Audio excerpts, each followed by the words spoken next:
जी नाज़रीन, इस वक्त मेरे साथ एडिशनल आईजी कराची इमरान याकूब मीना साहब मौजूद हैं और उनसे ही जान लेते हैं कि इस वक्त जो इंतज़ामात किए गए हैं, फुल प्रूफ सिक्योरिटी रखी गई है और तमाम चीज़ों को मलूज़ खातिर रखा गया है। मीना साहब, ज़रा जानना ये चाहूँगा कि आप इस वक्त मौजूद हैं, मौके की मुनासबत है और गनीमत जान के मैं सवाल करना चाहता हूँ कि सिक्योरिटी को कितना जो है वो फुल प्रूफ रखा गया है, इंतज़ामात जिस तरह से किए गए हैं वो नज़र आ रहे हैं सड़कों पर, लेकिन पिछले साल की बनस्बत इस बार चेंजेस क्या की गई हैं आपकी क़यादत में?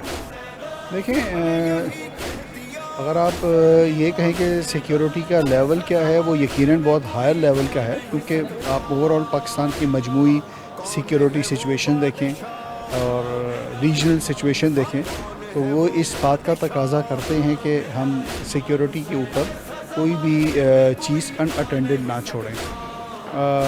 फ़र्क सिर्फ ये है कि हमने उसके स्टैंडर्ड्स को थोड़ा मेंटेन करने के बजाय बल्कि बढ़ाया है, लेकिन उसमें जो हमारे लिए मेन चैलेंज आ रहा होता है कि हम सिक्योरिटी कंसर्न्स को एड्रेस करते हुए facilitation of the common people जो है उसको भी लुक आफ्टर कर रहे हों। उस एंगल को भी हमने कवर करने की कोशिश की है।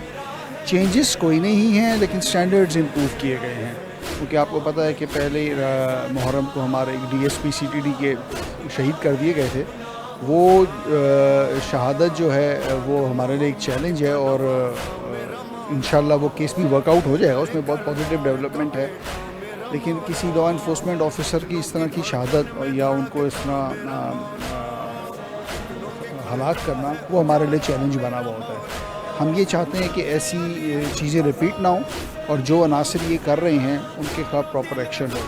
एक तरफ तो सिक्योरिटी के अरेंजमेंट्स हैं जिनका आपने जिक्र किया, जो उसमें नया एडिशन है वो इंटेलिजेंस बेस्ड ऑपरेशंस का है। ओके। बहुत क्राइम इन्फेस्टेड एरियाज़ या वो एरियाज़ जो हम सेंसिटिव समझते हैं वहाँ पे पुलिस और CTD अलॉन्ग विद रेंजर्स वो सर्च ऑपरेशंस चल रहे हैं और जो सस्पेक्टेड लोग हैं उनकी एप्रीहेंशन और इंटेरोगेशंस चल रही हैं, तो ये एडिशन ज़्यादा है। अच्छा सर, कराची वालों को आपसे ख़ास तौर पे बड़ी उम्मीदें हैं, क्योंकि आप एक तो जाज़िब नज़र और हर दिल अजीज़ शख्सियत रही हैं कराची के लोगों की। मैं कराची के लोगों की बात बता रहा हूँ आपको।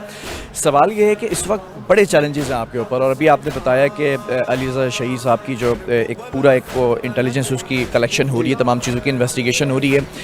कितना प्रेशर है आपके ऊपर इस वक्त? मुहर्रम है, अय्याम अज़ा हैं, दूसरी तरफ एक सिनेरियो बिल्ड हो चुका है, स्ट्रीट क्राइम कंट्रोल करना है, ऑर्गेनाइज क्राइम को रोकना है, बड़ा प्रेशर है। इसको किस तरह से आप मैनेज कर रहे हैं? कुछ आपने वर्किंग करके रखी है, हॉट स्पॉट फाइंड आउट किए हैं, हॉट जोन फाइंड आउट कर लिए हैं?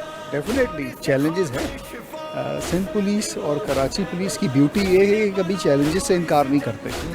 चैलेंजेस बहुत ज़्यादा हैं। डेफिनेटली मुहर्रम है, बोरी कम्युनिटी की यहाँ पे कराची में एक्टिविटी बहुत बड़ा इवेंट है, ये डबल ऑलमोस्ट सारी चीज़ें एक साथ हैं आपके ऊपर।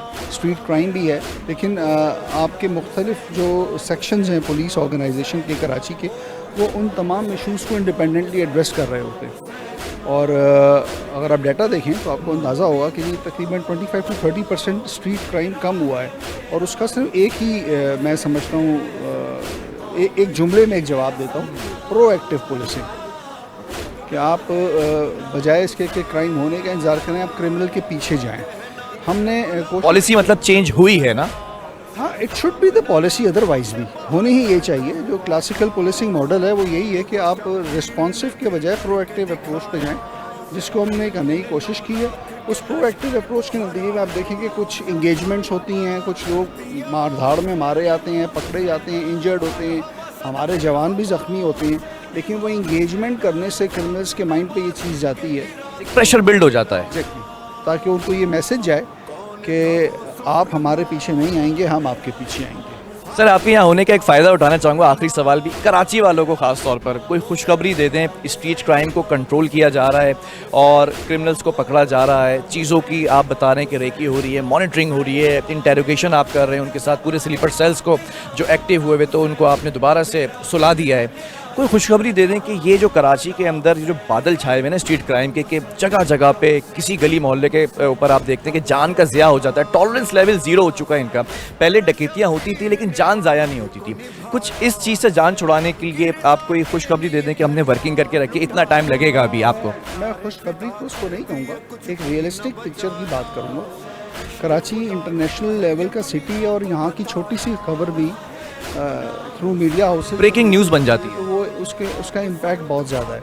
मेरी सिर्फ रिक्वेस्ट ये है कि ख़बरों को उनके एक्चुअल बैकग्राउंड और पस मंज़र में देखें।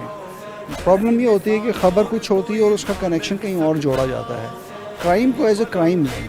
कराची बहुत बड़ा शहर है, इसकी पॉपुलेशन बढ़ रही है, तो क्राइम की एक जो नॉर्मल इंक्रीज़ की जो रेशो है वो एक नॉर्मल सोसाइटी का बिहेवियर है, वो एब नॉर्मल नहीं है। अल्लाह का शुक्र है कराची किसी क्रिमिनल एब नॉर्मल सिचुएशन में अभी नहीं आया है।